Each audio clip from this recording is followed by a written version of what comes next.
saya lagi nyari jawabannya Prof. Mahfud. Saya nyari-nyari di mana ini jawabannya. Kok nggak ketemu jawabannya? Saya juga ingin mencari itu jawabannya ngawur juga itu. Gila ini. Ngarang-ngarang ndak karuan mengkaitkan dengan sesuatu yang tidak ada, gitu ya. Begini loh, kalau akademis itu gampangnya kalau bertanya yang kayak gitu-gitu tuh recehan.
Ketiga calon wakil presiden akan saling tanya jawab.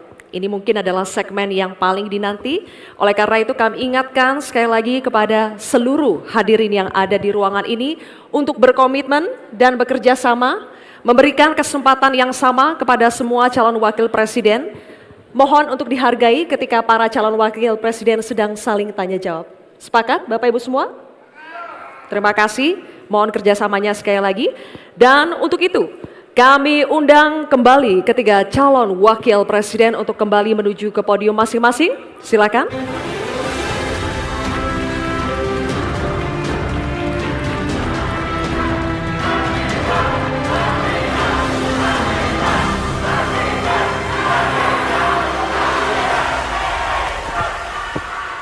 Baik, Bapak-bapak, cukup. Ini adalah segmen tanya jawab. Jawaban akan ditanggapi oleh calon wakil presiden penanya dan selanjutnya akan direspon kembali oleh calon wakil presiden yang menjawab.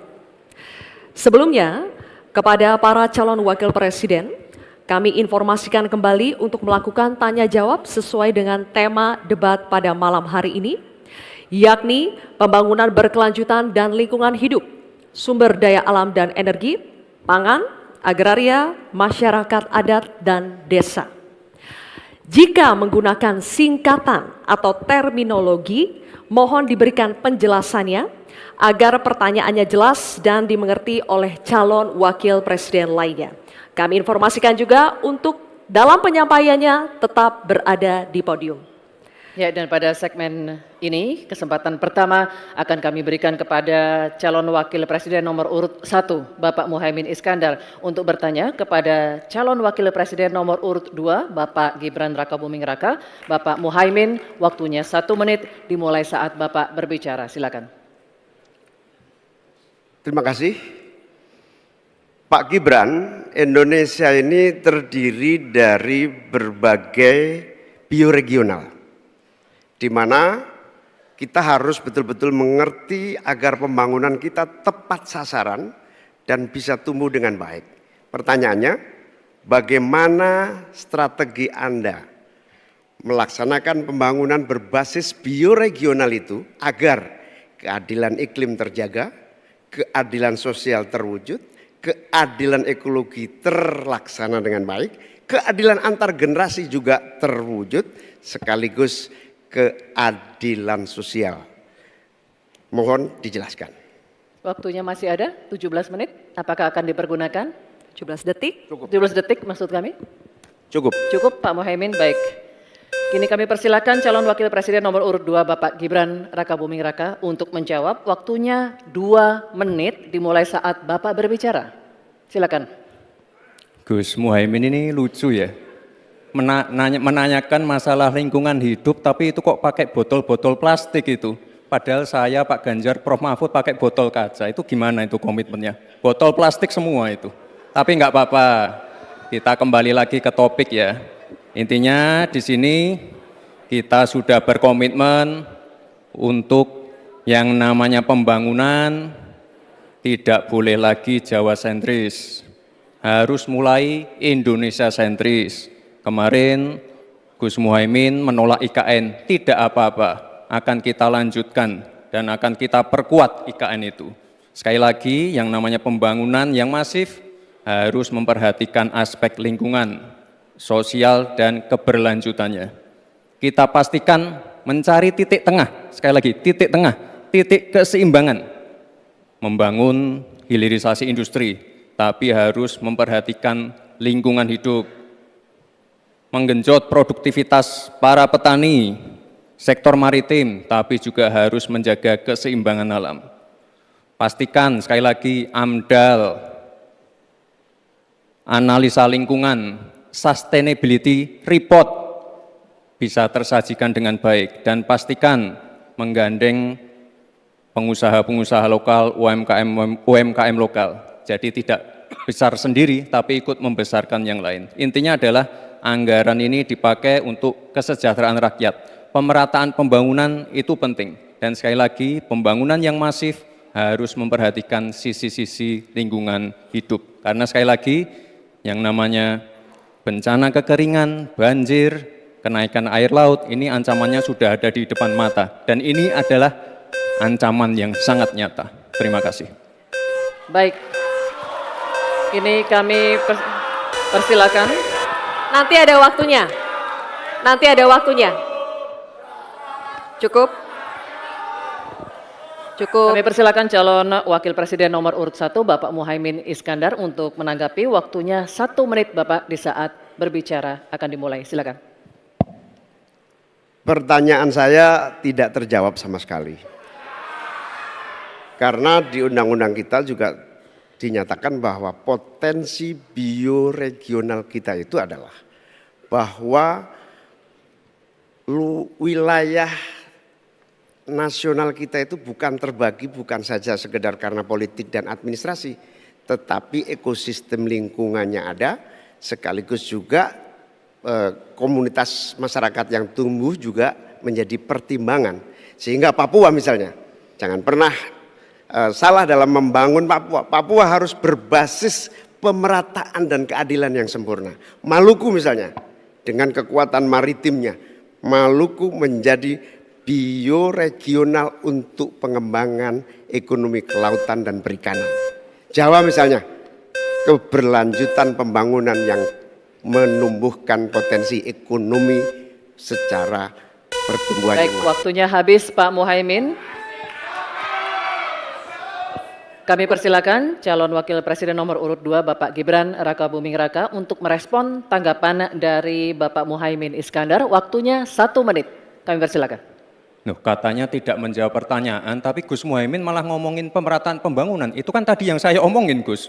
Pemerataan pembangunan yang tidak lagi Jawa sentris, harus Indonesia sentris. Pembangunan IKN sebagai simbol transformasi pembangunan Indonesia, Papua, dan lain-lain. Itu kan tadi udah saya jawab. Intinya sekali lagi, pembangunan tidak boleh lagi Jawa sentris, harus lebih memperhatikan masyarakat terutama yang ada di luar Jawa, biar bisa merasakan akses konektivitas yang lebih baik lagi, menurunkan inflasi, menurunkan Gini rasio, meningkatkan peluang kerja, menumbuhkan titik pertumbuhan ekonomi baru. Itu tadi kan udah saya jawab, Gus. Mungkin Gus Muhaimin juga tidak paham dengan pertanyaan yang diberikan ke saya. Mungkin itu kan dapat contekan itu dari Pak Tom Lembong mungkin ya. Terima kasih. Masih ada waktu, Pak Gibran, cukup? Tenang. Tenang. Cukup. Bisa kami minta kerjasamanya? Baik, baru saja kita simak bersama. Calon wakil presiden nomor urut 1 dan 2 saling bertanya jawab. Selanjutnya, calon wakil presiden nomor urut 2 Bapak Gibran Rakabuming Raka bertanya ke calon wakil presiden nomor urut 3 Bapak Mahfud MD. Bapak Gibran, waktu Anda 1 menit dimulai saat Bapak berbicara. Silakan. Bagaimana cara mengatasi greenflation? Terima kasih. Sesuai Masih ada aturan, waktu, Bapak sesuai Gibran. aturan istilah-istilah Kami yang- sampaikan kembali terminologi atau singkatan, mohon untuk Baik. dijelaskan. Enggak, tunggu. Silakan dilanjutkan. Masih ada waktu. Ini tadi tidak saya jelaskan karena kan beliau kan seorang profesor. Sesuai dengan Oke, aturan. greenflation adalah inflasi hijau. Sesimpel itu. Waktunya masih ada, Bapak Gibran, cukup. Kami persilakan kepada calon wakil presiden nomor urut 3 Bapak Mahfud MD untuk menjawab. Waktu Bapak 2 menit. Silakan. Baik, untuk mengatasi inflasi hijau. Apa sih inflasi hijau? Itu kan ekonomi hijau. Ekonomi hijau itu adalah ekonomi sirkuler. Ya, di mana sebuah proses pemanfaatan produk ekonomi, pangan misalnya, atau apa, produksi apapun, diproduksi, kemudian dimanfaatkan, di recycle, bukan dibuat. Jadi bukan barang itu lalu dibiarkan mengganggu ekologi. Nah, saya punya cerita. Kalau bicara soal recycle seperti ekonomi hijau, saya merasa berbangga sebagai orang Madura. Karena orang Madura itu yang pertama dulu mempelopori ekonomi hijau, ekonomi sirkuler. Di mana orang Madura itu tuh yang memunguti sampah-sampah, menguti plastik-plastik lalu diolah. Sehingga sebenarnya ekonomi sirkuler itu sudah menjadi kesadaran masyarakat. Nah, oleh sebab itu kalau untuk mengatasi inflasi itu tentu yang paling gampang kan kebijakan-kebijakan. Diatur saja jatahnya. Di sini kan harus ada data. Kecenderungannya di sini begini, kebijakannya harus begini. Kecenderungannya di sini begini, kebijakannya harus begini. Nah, itulah yang kita pahami tentang ekonomi hijau, ya, inflasi hijau dan sebagainya dan sebagainya. Nah, saudara, banyak hal yang harus kita lakukan. Karena misalnya ya, ukuran kemajuan ekonomi kita selalu diukur dari sekitar 5 hal. Misalnya pertumbuhan, kemiskinan, ketimpangan, dan 2 lainnya. Tetapi ada 1 yang harus ditambahkan, yaitu emisi. Baik Pak Mahfud, waktu Anda habis. Terima kasih.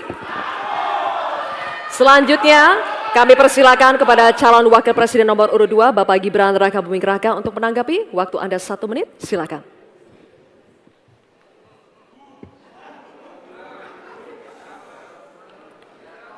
Saya lagi nyari jawabannya Prof. Mahfud. Saya nyari-nyari di mana ini jawabannya. Kok nggak ketemu jawabannya. Saya tanya masalah inflasi hijau kok malah menjelaskan ekonomi hijau. Prof. Mahfud, yang namanya greenflation atau inflasi hijau itu ya kita kasih contoh yang simpel aja. Demo rompi kuning di Perancis. Bahaya sekali. Sudah memakan korban. Ya, ini harus kita antisipasi, jangan sampai terjadi di Indonesia. Kita belajar dari negara maju. Negara maju aja masih ada tantangan-tantangannya. Intinya transisi menuju energi hijau itu harus super hati-hati. Jangan sampai malah membebankan R&D yang mahal, proses transisi yang mahal ini kepada masyarakat, pada rakyat kecil. Itu maksud saya inflasi hijau, Prof. Mahfud. Terima kasih. Masih ada waktu Pak Gibran? Cukup? Baik. Terima kasih. Kita lanjutkan dulu. Nanti akan ada waktunya untuk memberikan support. Kita lanjutkan dulu Bapak Ibu. Terima kasih. Kita teruskan ya. Kami persilakan calon wakil presiden nomor urut 3 Bapak Mahfud MD untuk merespon tanggapan dari Bapak Gibran Rakabuming Raka. Waktu Bapak 1 menit dimulai ketika Bapak berbicara. Silakan. Saya juga ingin mencari itu jawabannya ngawur juga itu. Gila ini. Ngarang-ngarang ndak karuan mengkaitkan dengan sesuatu yang tidak ada, gitu ya. Begini loh, kalau akademis itu gampangnya kalau bertanya yang kayak gitu-gitu tuh recehan, gitu. Recehan. Oleh sebab itu tidak layak dijawab menurut saya. Dan oleh sebab itu saya kembalikan saja ke moderator. Ini tidak layak dijawab pertanyaan kayak gini. Tidak ada ini jawabannya. Terima kasih. Cukup buat Pak Mahfud? Masih ada waktu Bapak? Saya kembalikan. Cukup ya? Baik. Saya kembalikan. Tidak ada gunanya menjawab. Ya. Baik. Bapak Ibu, demikianlah tadi interaksi saling tanya jawab antara calon wakil presiden nomor urut 2 dengan calon wakil presiden nomor urut 3. Terima kasih. Baik, Bapak Ibu, kita lanjutkan ya sesinya, kita selesaikan dulu. Kali ini giliran calon wakil presiden nomor urut 3 dan nomor urut 1 untuk saling bertanya jawab. Diawali dengan calon wakil presiden nomor urut 3, Bapak Mahfud MD. Untuk bertanya kepada cawapres nomor urut 1, Bapak Muhaimin Iskandar. Waktunya 1 menit, Pak Mahfud, dimulai dari saat Bapak berbicara. Silakan. Ya, Pak Muhaimin, calon wakil presiden yang terhormat. Pada tahun 2014 kita berada di posisi yang berbeda. Saya menjadi ketua timnya Pak Prabowo, Pak Muhaimin di timnya Pak Jokowi waktu itu. Ada pertanyaan dari Pak Jokowi pada tanggal 5 Juli 2014 kepada Pak Prabowo. Pertanyaannya begini, Pak Prabowo, saat ini kita dihadapkan dengan bencana ekologis yang salah satunya disebabkan oleh kerusakan hutan. Laju penggundulan hutan di negara kita tertinggi di dunia. Nah, saat ini situasinya sama dengan tahun 2014 seperti yang kita diskusikan sejak tadi. Apakah Pak Muhaimin setuju bahwa kita telah gagal menghentikan kerusakan hutan dan juga food estate sesuai dengan penilaian Walhi dan Greenpeace? Waktunya habis. Selesai. Terima kasih. Kami persilakan calon wakil presiden nomor urut 1, Bapak Muhaimin Iskandar untuk menjawab. Waktunya 2 menit dimulai saat Bapak berbicara. Silakan. Yang patut untuk bisa menjadi alat ukur adalah bahwa dari seluruh rencana mengurangi deforestasi itu adalah berapa prestasi untuk melakukan penghijauan atau reforestasi. Sampai hari ini saya setuju dengan Pak Mahfud, tidak ada keseriusan dan kesungguhan untuk itu.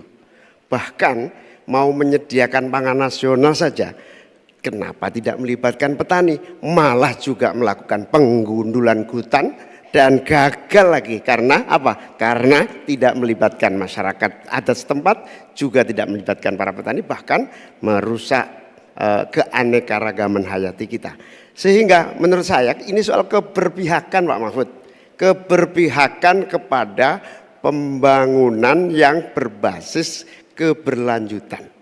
Di mana kita tidak akan main-main dengan soal ini. Ini soal nasib generasi. Prinsipnya satu, keadilan. Keadilan ekologi harus nomor 1. Jangan pernah membiarkan keadilan ekologi ini tidak terlaksanakan dengan baik. Yang kedua, keadilan iklim. Yang ketiga, keadilan antar generasi.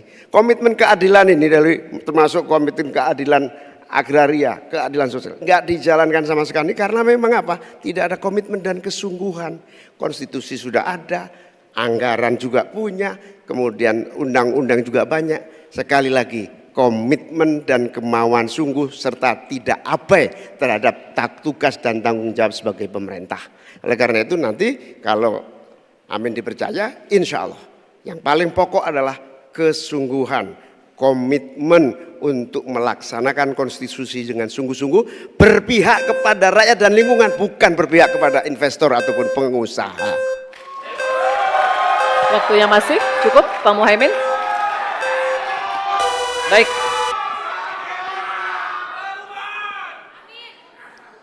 Kini kami persilakan cawapres nomor urut 3 Bapak Mahfud MD untuk menanggapi. Waktunya 1 menit. Baik. Mulai dari saat berbicara, silakan. Pak Muhaimin, ke depan itu menurut saya pemerintah perlu melaksanakan 2 putusan Mahkamah Konstitusi yang dulu saya yang membaca vonis itu dan mengetokkan palunya. Pertama, mengakui aktivis lingkungan itu sebagai subjek hukum. Itu putusan MK. Sekarang ini kalau orang bicara lingkungan ditangkap, Nah, itu berbahaya bagi kelangsungan lingkungan hidup kita. Lalu yang kedua, saya juga udah pernah tuh membuat putusan Mahkamah Konstitusi dan saya sendiri yang ngetok palunya agar definisi hutan adat itu betul-betul dibedakan dari definisi hutan negara. Karena definisi hutan adat yang sering dipakai sekarang itu sering menyingkirkan masyarakat adat dari lingkungan hidupnya. Selesai. Waktunya habis. Kami persilakan kembali Cawapres nomor urut 1 Bapak Muhaimin Iskandar untuk merespon tanggapan dari Pak Mahfud MD tadi. Waktunya 1 menit dimulai dari saat Bapak berbicara. Silakan. Ya, setuju apa yang disampaikan Pak Mahfud. Inti dari hasil kemerdekaan kita itu kan 2. 1, bahwa pemerintah atau negara mengatur sistem dan tata kelola pemerintahan dan kenegaraan. Yang kedua, mengelola kekayaan dan aset negara kita. Nah, ini yang tidak pernah dilakukan. Dibiarkan aset itu liar, bahkan ada orang yang menguasai 500.000, sementara petani gurum kita sudah hampir 16 rumah tangga petani gurum yang hanya punya tanah setengah hektar. Itu dari segi soal pertanahan. Nah, apalagi jasa para pemangku adat, masyarakat adat yang memiliki banyak jasa sejak sebelum kemerdekaan hingga hari ini menjaga hutan, menjaga lingkungan kita, tetapi tidak pernah diajak dialog. Ada pemaksaan melalui PSN, tidak diajak bicara. Rempang misalnya, itu tidak melibatkan dengan sungguh-sungguh masyarakat di sekitar itu. Terima kasih. Masih ada waktu Bapak? Cukup? Cukup. Baik, oke.